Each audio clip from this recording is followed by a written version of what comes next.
الحمد لله وليه والصلاة على نبيه وعلى آله وأصحابه المتأدبين بآدابه أما بعد فأعوذ بالله من الشيطان الرجيم بسم الله الرحمن الرحیم۔ الحمدللہ تسہیل المصادر کے اسباق جاری ہیں۔ اس کا پہلا سبق ہم پڑھ چکے تھے جو مصدر کے بیان میں تھا۔ مصدر کسے کہتے تھے؟ یعنی جس سے دوسرے الفاظ بنتے ہیں اور وہ خود کسی سے نہ بنا ہو اسے مصدر کہتے ہیں۔ فارسی میں مصدر کی پہچان کیا ہے؟ فارسی میں مصدر کے آخر میں دن اور تن آتا ہے، یعنی فارسی میں مصدر پہچاننے کا طریقہ کیا ہے کہ اس کے آخر میں دن یا تن ہوگا، اور اردو میں مصدر کے آخر میں نا آتا ہے، یعنی اردو میں مصدر پہچاننے کا آسان طریقہ یہ ہے کہ ہم اس کے آخر میں نا دیکھیں، نا آ رہا ہے یا نہیں، جیسے کھانا پینا وغیرہ۔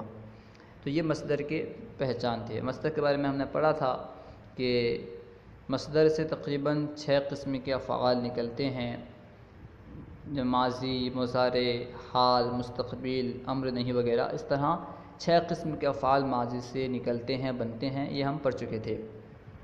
آج ہم انشاءاللہ عز و جل انہی میں سے ایک قسم ماضی اس کو پڑھیں گے، یعنی مصدر سے جو 6 طرح کے افعال نکلتے ہیں ان میں سے جو پہلی قسم ہے فعل ماضی، اس کے تعلق سے آج ہم پڑھیں گے۔ تو آئیے بلا تاخیر شروع کرتے ہیں۔ سبق نمبر 2، فعل ماضی کا بیان۔ سب سے پہلے یہ بیان کر رہے ہیں کہ فعل ماضی کی کتنی قسمیں ہیں۔ یاد رہے کہ فعل ماضی کی 6 قسمیں ہیں، یعنی فعل ماضی جو ہے یہ 6 طریقے کا ہوتا ہے۔ فعل ماضی کی 6 قسمیں ہیں۔ کیا قسمیں ہیں 6 قسمیں؟ پہلے اسے بیان کریں گے، پھر ان 6 قسموں میں سے پہلی قسم کو بیان کریں گے، یعنی اس سبق میں ان 6 قسموں سے ان میں جو سب سے پہلی قسم ہے ماضی مطلق، اس کے تعلق سے ہم پڑھیں گے کہ ماضی مطلق کسے کہتے ہیں، اس کی تعریف کیا ہے، اسے بنانے کا طریقہ کیا ہے، انشاءاللہ اسے پڑھیں گے۔ تو آئیے دیکھیں، شروع کرتے ہیں۔ فعل ماضی کی 6 قسمیں ہیں۔ نمبر 1 ماضی مطلق، نمبر 2 ماضی قریب، نمبر 3 ماضی بعید، نمبر 4 ماضی استمراری، نمبر 5 ماضی احتمالی، نمبر 6 ماضی تمنائی۔ یعنی فعل ماضی کی 6 قسمیں ہیں: ماضی مطلق، ماضی قریب، ماضی بعید، ماضی استمراری، ماضی احتمالی اور ماضی تمنائی۔ اب ان میں سے جو سب سے پہلی قسم ہے ماضی مطلق، اس کے تعلق سے مصنف بیان کر رہے ہیں۔ اولاً تو اس کی تعریف بیان کر رہے ہیں کہ ماضی مطلق کسے کہتے ہیں، کیونکہ اگر ہم ماضی مطلق کسے کہتے ہیں یہ نہیں جانیں گے، اس کے تعلق سے بحث کرنا بیکار ہوگا۔ پہلے کسی چیز پہ بحث کرنے سے پہلے اسے جاننا ضروری ہوتا ہے۔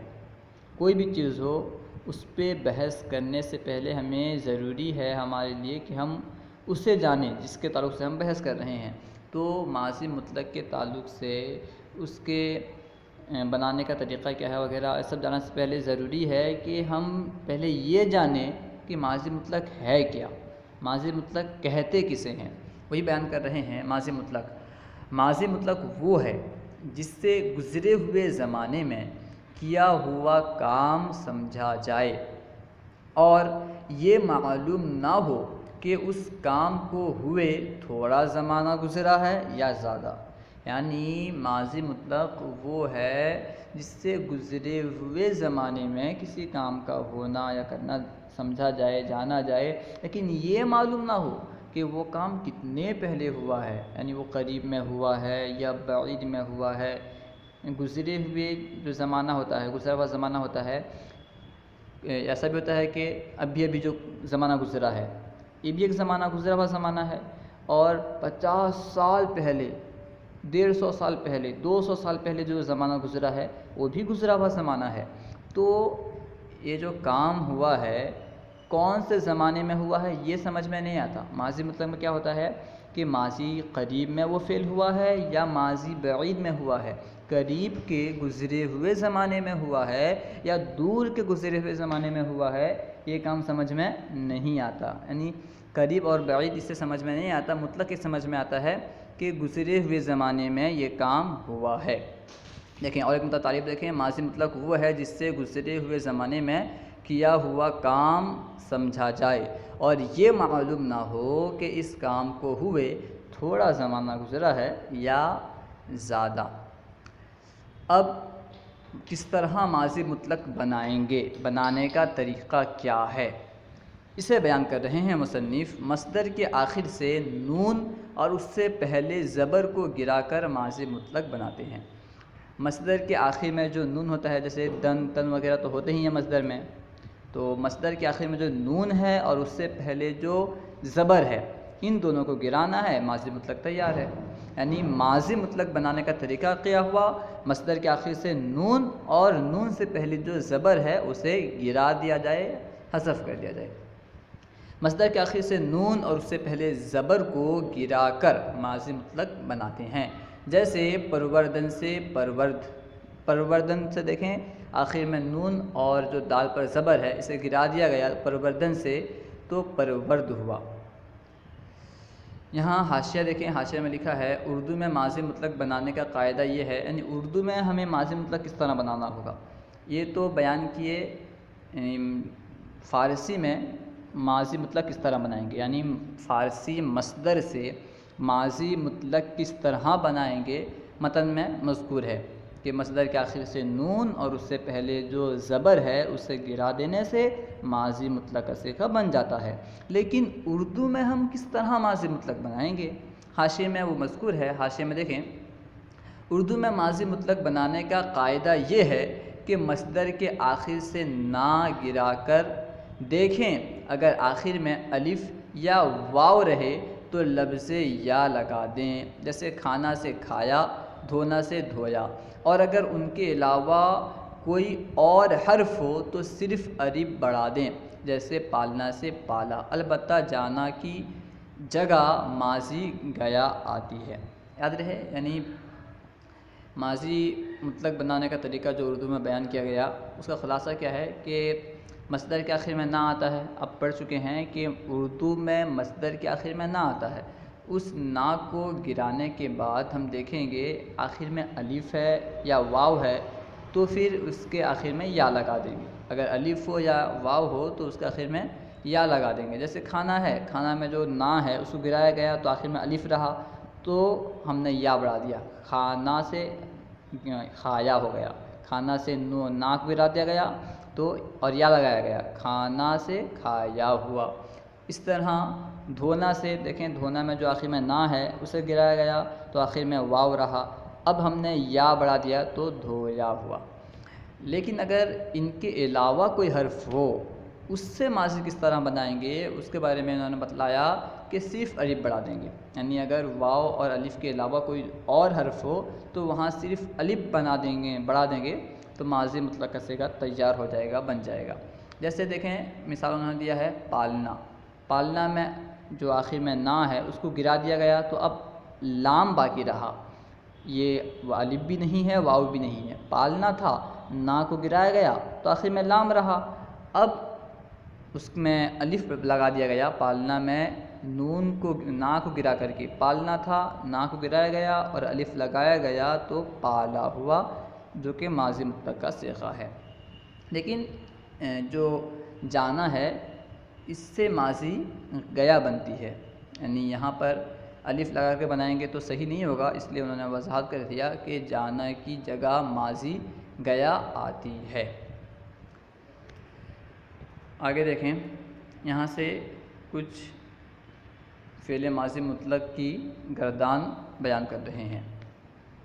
گردان ماضی مطلق معروف، ماضی مطلق معروف کی گردان۔ معروف اور مجہول کیا ہے اسے آپ آگے پڑھیں گے، مختصراً سمجھیں کہ جس فعل کا کرنے والا یعنی فاعل جس فعل کا معلوم ہو اسے کہیں گے معروف، اور جس فعل کا فاعل معلوم نہ ہو اسے کہیں گے مجہول۔ جس فعل کا فاعل یعنی کرنے والا معلوم ہو اسے کہیں گے معروف، جس فعل کا کرنے والا معلوم نہ ہو اسے کہیں گے مجہول۔ یہاں پہ جو گردان دیا گیا ہے یہ ماضی مطلق معروف کی گردان ہے۔ دیکھیں گردان ہے، پہلے سب سے پہلے صیغہ ہے، اس کے بعد صیغہ کی جگہ میں صیغہ لکھا ہے، کون سا صیغہ ہے، واحد غائب جمع غائب وغیرہ لکھا ہے، اس کے نیچے فارسی میں جو اس کا الفاظ ہے یعنی صیغہ لکھا ہے، فارسی کا جو الفاظ ہے پرورد پروردن وغیرہ، اس کے بعد پھر اس کا اردو میں ترجمہ دیا گیا ہے، یعنی سب سے اوپر صیغہ ہے، کون سا صیغہ ہے وہ بیان کیا گیا ہے، اس کے نیچے فارسی میں جو ایک مثال دے کر کے بتلائے ہیں اور نیچے اس کا ترجمہ ہے۔ دیکھیں سب سے پہلے ہے پرورد، پرورد یہ واحد غائب کا صیغہ ہے، اور پرورد کا معنی ہے اس نے پالا، پرورد واحد غائب کا صیغہ ہے جس کا معنی ہے اس نے پالا۔ پروردند، پروردند کا معنی ہے انہوں نے پالا، اور یہ جمع غائب کا صیغہ ہے، پروردند جمع غائب کا صیغہ ہے، اس کا معنی ہے انہوں نے پالا۔ پروردی واحد حاضر کا صیغہ ہے جس کا معنی ہے تو نے پالا، پروردی جمع واحد حاضر کا صیغہ ہے جس کا معنی ہے تو نے پالا۔ پروردید جمع حاضر کا صیغہ ہے جس کا معنی ہے تم نے پالا۔ پروردم واحد متکلم کا صیغہ ہے جس کا معنی ہے میں نے پالا۔ پروردیم جمع متکلم کا صیغہ ہے جس کا معنی ہے ہم نے پالا۔ اب یہاں چند سوالات کر رہے ہیں، آئیے ہم اسے حل کرنے کی کوشش کرتے ہیں۔ سوالات نمبر 1، ماضی مطلق کی تعریف کرو۔ ماضی مطلق کی تعریف ہم پڑھ چکے ہیں، ماضی مطلق کسے کہتے ہیں، اس کی تعریف یہاں پوچھ رہے ہیں، تو اس کی تعریف بیان کرنی ہے، آپ کو کاپی میں تحریر کرنا ہے۔ تو ماضی مطلق کی تعریف کیا پڑھے تھے کہ ماضی مطلق وہ فعل ہے جس سے زمانہ ماضی میں یعنی گزرے ہوئے زمانے میں کسی کام کا کرنا یا ہونا معلوم ہو، سمجھا جائے، لیکن یہ معلوم نہ ہو کہ اس کام کو ہوئے تھوڑا زمانہ ہوا ہے یا زیادہ، اسے کہتے ہیں ماضی مطلق۔ اب دوسرا سوال میں پوچھ رہے ہیں ماضی مطلق بنانے کا قاعدہ بتاؤ، یعنی ماضی مطلق کس طرح بنائیں گے اسے پوچھ رہے ہیں۔ ماضی مطلق بنانے کا طریقہ آپ کو بیان کیا گیا کہ مصدر کے آخر میں جو نون ہوتا ہے اور نون سے پہلے جو زبر ہے، ان دونوں کو گرا دیں۔ مصدر کے آخر سے نون اور اس سے پہلے زبر کو گرا کر ماضی مطلق بنایا جاتا ہے، یعنی یہ فارسی میں ماضی مطلق بنانے کا طریقہ ہے۔ اردو میں کیونکہ سوال نہیں کیا گیا، اس لیے آپ کو اردو میں کس طرح بناتے ہیں وہ بتانے کی حاجت نہیں ہے۔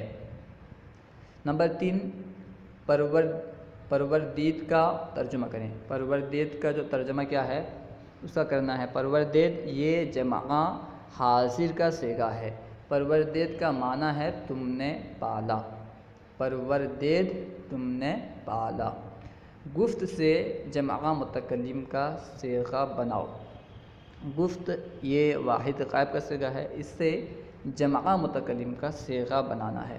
جمع متکلم کی علامت ہم پڑھے تھے، کیا پڑھے تھے کہ یا اور میم، یعنی جمع متکلم کی علامت یا اور میم ہے، تو گفت کے آخر میں یا اور میم لگائیں گے، اس طرح جمع متکلم کا صیغہ بن جائے گا۔ گفت کے آخر میں یا میم لگائیں گے تو کیا ہوگا، گفتیم، گفتیم یہ جمع متکلم کا صیغہ ہے۔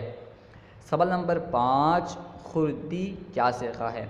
خردی کے آخر میں دیکھیں یا ہے، اور آپ جانتے ہیں کہ یا واحد حاضر کی علامت ہے، تو خردی واحد حاضر کا صیغہ ہے کیونکہ اس کے آخر میں یا ہے۔ نمبر 6، جمع غائب کی علامت بیان کرو۔ جمع غائب کی علامت آخر میں نون دال کا ہونا ہے، جمع غائب کی علامت آخر میں نون اور دال کا ہونا ہے۔ نمبر 7، پرورد سے واحد متکلم کا صیغہ کیا ہوگا؟ پرورد یہ واحد غائب کا صیغہ ہے، اس سے واحد متکلم کا صیغہ کیا بنے گا، سوال کر رہے ہیں۔ آپ نے پڑھا ہے کہ واحد متکلم کی علامت میم ہے، تو پرورد کے آخر میں میم لگائیں گے، اس طرح واحد متکلم کا صیغہ بن جائے گا۔ پرورد سے واحد متکلم کا صیغہ ہوگا پروردم، پروردم، آخر میں میم لگائیں گے تو واحد متکلم کا صیغہ تیار ہے، پرورد سے پروردم۔ نمبر 8، جمع حاضر کی پہچان کیا ہے؟ جمع حاضر کے آخر میں یا اور دال ہوتا ہے، یعنی جمع حاضر کی علامت یا اور دال کا ہونا ہے، تو یہی اس کی پہچان ہے۔ جمع حاضر کی پہچان یا اور دال کا ہونا ہے۔ یہاں پہ چند مصادر دے رہے ہیں نقشے میں، اس کے بعد پھر ان مصادر کو استعمال کریں گے، ان مصادر سے ماضی مطلق وغیرہ نیچے بیان کریں گے۔ گفتن، گفتن کا معنی ہے کہنا، گفتن یعنی کہنا۔ شنیدن، شنیدن کا معنی ہے سننا، شنیدن یعنی سننا۔ نوشتن، نوشتن یعنی لکھنا، نوشتن یہ مصدر ہے جس کا معنی ہے لکھنا۔ خواندن، خواندن کا معنی ہے پڑھنا، اس کو خواندن نہیں پڑھیں گے بلکہ خواندن پڑھیں گے، واو کو نہیں پڑھیں گے۔ خواندن یعنی پڑھنا۔ خوردن، خوردن یعنی کھانا، خوردن کھانا۔ اس کے بعد ہے نوشیدن، نوشیدن یعنی پینا، نوشیدن پینا۔ اب یہاں پہ انہی مصادر سے، ابھی جو مصادر بیان کیے گئے ہیں انہی مصادر سے چند افعال یہاں پہ بنا کر کے لکھا گیا ہے، یعنی مصنف الرحمٰن نے یہاں پر انہی مصادر سے چند صیغے تیار کر کے پوچھ رہے ہیں کہ ان کا اردو میں ترجمہ کیا ہوگا بتائیں۔ اردو میں ترجمہ کرو۔ سب سے پہلے ہے گفتم، گفتم یہ گفتن سے بنا ہے، گفتم گفتن سے بنا ہے۔ گفتن کون سا صیغہ ہے؟ اس میں آپ غور کریں گے تو آپ کو معلوم ہوگا، کیونکہ گفتم کے آخر میں میم ہے اور میم واحد متکلم کی علامت ہے، تو معلوم ہوا کہ گفتم واحد متکلم کا صیغہ ہے، تو اس کا معنی ہوگا میں نے کہا۔ گفتن کا معنی ہے کہنا اور گفتم واحد متکلم کا صیغہ ہے، تو اس کا معنی ہوگا میں نے کہا۔ اس کے بعد ہے شنیدی، شنیدن کا معنی ہے سننا، شنیدی یہ شنیدن سے بنا ہے جس کا معنی ہے سننا۔ اس کے آخر میں یا ہے اور آپ جانتے ہیں کہ یا واحد حاضر کی علامت ہے، تو یہ واحد حاضر کا صیغہ ہوا۔ شنیدی کا معنی ہوگا تو نے سنا، شنیدی تو نے سنا۔ اس کے بعد ہے خوردن، خوردن، خوردن کا معنی، خوردن جو ہے یہ خوردن سے بنا ہے، خوردن کا معنی ہے کھانا، اور اس کے آخر میں دیکھیں نون دال ہے، خوردن کے آخر میں نون دال ہے، تو یہ جمع غائب کا صیغہ ہوا، تو اس کا معنی ہوگا، خوردن کا معنی ہوگا انہوں نے کھایا، خوردن انہوں نے کھایا۔ اس کے بعد ہے نوشیدید، نوشیدن، نوشیدید جو ہے یہ نوشیدن سے بنا ہے، نوشیدن کا معنی ہے پینا، اور نوشیدید میں جو علامت ہے یا دال ہے، یعنی نوشیدید کے آخر میں یا دال ہے، یہ جمع حاضر کی علامت ہے، تو نوشیدید کا معنی ہوگا تم نے پیا، نوشیدید تم نے پیا۔ اس کے بعد ہے نوشت، نوشت نوشتن سے بنا ہے، اس کا معنی ہے لکھنا، اور نوشت یہ واحد غائب کا صیغہ ہے، تو اس کا معنی ہوگا اس نے لکھا، نوشت اس نے لکھا۔ اس کے بعد ہے خواندیم، خواندیم یہ خواندن سے بنا ہے، خواندن کا معنی ہے پڑھنا، اس میں آخر میں یا اور میم ہے جو کہ جمع متکلم کی علامت ہے، تو خواندیم کا معنی ہوگا ہم نے پڑھا، خواندیم ہم نے پڑھا۔ اس کے بعد ہے خوردی، خوردی خوردن سے بنا ہے جس کا معنی ہے کھانا، اور خوردی کے آخر میں یا ہے جو کہ واحد حاضر کی علامت ہے، تو معلوم ہوا کہ خوردی واحد حاضر کا صیغہ ہے، تو اس کا معنی ہوگا تو نے کھایا، خوردی تو نے کھایا۔ اس کے بعد ہے نوشیدم، اس کے بعد ہے نوشیدم، اور نوشیدم، نوشیدن جو ہے یہ نوشیدن سے بنا ہے، نوشیدم نوشیدن سے بنا ہے جس کا معنی ہے پینا۔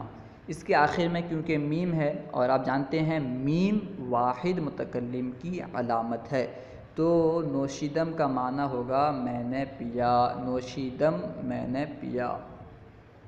اس کے بعد ہے گفتند، گفتند گفتن سے بنا ہے جس کا معنی ہے کہنا، اس کے آخر میں کیونکہ نون دال ہے جو کہ جمع غائب کی علامت ہے، تو اس کا معنی ہوگا، گفتند کا معنی ہوگا انہوں نے کہا، گفتند انہوں نے کہا۔ پھر ہے شنیدید، شنیدید یہ شنیدن سے بنا ہے جس کا معنی ہے سننا، شنیدید میں آخر میں یا اور دال ہے جو کہ جمع حاضر کی علامت ہے، تو معلوم ہوا شنیدید جمع حاضر کا صیغہ ہے، تو اس کا معنی ہوگا تم نے سنا، شنیدید تم نے سنا۔ اس کے بعد ہے نوشتیم۔ نوشتیم یہ نوشتن سے بنا ہے، نوشتن کا معنی ہے لکھنا۔ نوشتیم کے آخر میں کیونکہ یا اور میم ہے جو کہ جمع متکلم کی علامت ہے، تو اس سے معلوم ہوا نوشتیم جمع متکلم کا صیغہ ہے، تو نوشتیم کا معنی ہوگا ہم نے لکھا، نوشتیم ہم نے لکھا۔ آخر میں ہے خواند۔ خواند یہ خاندن سے بنا ہے، خواند یہ خاندن سے بنا ہے جس کا معنی ہے پڑھنا، تو خواند کا معنی ہوگا اس نے پڑھا، کیونکہ یہ واحد غائب کا صیغہ ہے، خواند اس نے پڑھا۔ اب یہاں پہ چند الفاظ ہیں، چند جملے ہیں جن کے بارے میں سوال کر رہے ہیں کہ ان کی فارسی کیا بنے گی، اسے بتائیں۔ فارسی بناؤ، سب سے پہلے جو ہے وہ ہے اس نے لکھا۔ لکھنے کے لیے فارسی میں نوشتن آتا ہے، تو نوشتن سے واحد غائب کا صیغہ بنے گا نوشت۔ اس نے لکھا تو یہ واحد غائب کا صیغہ ہے، نوشتن سے واحد غائب کا صیغہ ہوگا نوشت، جس کا معنی ہوگا اس نے لکھا۔ اس نے لکھا، اس کی فارسی ہوگی نوشت۔ میں نے پڑھا، پڑھنے کے لیے فارسی میں آتا ہے خواندن، یعنی پڑھنے کی فارسی خواندن استعمال ہوتی ہے، تو میں نے پڑھا یہ واحد متکلم کا صیغہ ہے، میں نے پڑھا یہ واحد متکلم کا صیغہ ہے۔ اور واحد متکلم کا صیغہ کس طرح بناتے ہیں؟ مصدر کے آخر سے نون کو گرا کر کے، جو واحد متکلم کی علامت ہے، واحد متکلم کی علامت کیا ہے؟ میم، اس میم کو بڑھا دیتے ہیں، یعنی مصدر کے آخر سے نون گرا کر کے علامت واحد متکلم میم بڑھا دیں، تو اس طرح واحد متکلم کا صیغہ بن جائے گا۔ میں نے پڑھا، اس کی فارسی ہوگی خواندم، میں نے پڑھا اس کی فارسی ہوگی خواندم۔ تو نے کھایا، کھانے کی فارسی ہے خوردن، خوردن یعنی کھایا۔ تو نے کھایا، تو اس سے معلوم ہوا کہ واحد حاضر کا صیغہ ہے، کیونکہ سامنے کسی مخاطب سے کہہ رہا ہے تو نے کھایا، اور وہ ایک ہے، تم نے کھایا جمع کا صیغہ ہے، جمع حاضر کا صیغہ ہے، کیونکہ تم استعمال ہوا ہے اور سامنے بہت سارے لوگ ہوں تب ہم کہتے ہیں کہ تم نے کھایا، تو تم نے کھایا یہ جمع حاضر کا صیغہ ہے، اور جمع حاضر کی علامت یا اور دال ہے، تو کھانے یعنی خوردن کے آخر سے نون گرا کر کے یا اور دال لگا دیں گے، تو اس طرح جمع حاضر کا صیغہ بن جائے گا۔ تم نے کھایا، اس کی فارسی ہوگی خوردید، تم نے کھایا اس کی فارسی ہوگی خوردید۔ انہوں نے پیا، پینے کی عربی آتی ہے نوشیدن، پینے کی فارسی، کہیں کہیں میں عربی بول دیتا ہوں کیونکہ عام طور پر عربی استعمال ہوتا ہے تو فارسی کی جگہ عربی نکل جاتا ہے۔ خیر، انہوں نے پیا، اس کی فارسی ہوگی، کیونکہ نوشیدن یہ مصدر ہے، نوشیدن مصدر سے بنے گا، نوشیدن مصدر کے آخر میں نون اور دال، یعنی پہلے جو نون ہے مصدر کا اس نون کو گرا کر کے علامت جمع غائب نون اور دال بڑھائیں گے، تو اس طرح نوشیدن سے نوشیند بنے گا، انہوں نے پیا نوشیند۔